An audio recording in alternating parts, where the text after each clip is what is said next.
শরীয়তপুর মহল্লায় করিম নামের এক লোক তার স্ত্রী ও সন্তানকে নিয়ে বাস করতেন। করিমের আর্থিক অবস্থা তেমন একটা ভালো ছিল না। তিনি একজন সাধারণ শ্রমিক হিসেবে কাজ করতেন, আর তার স্ত্রী বাড়িতে হাঁস মুরগি পালন করতেন।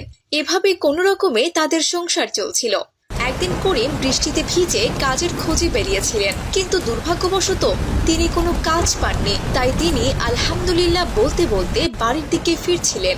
আলহামদুলিল্লাহ, আলহামদুলিল্লাহ, আলহামদুলিল্লাহ। বাড়িতে ফিরে করিম দেখলেন তার স্ত্রী বারান্দায় দাঁড়িয়ে আছে। আসসালামু আলাইকুম।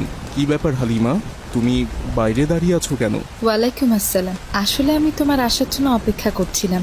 ঘরে যে কোনো বাজার নেই, এখনো রান্না হয়নি। মেয়েটা পড়তে বসেছে, এখন পর্যন্ত দুপুরে খাবারটাকে দিতে পারিনি।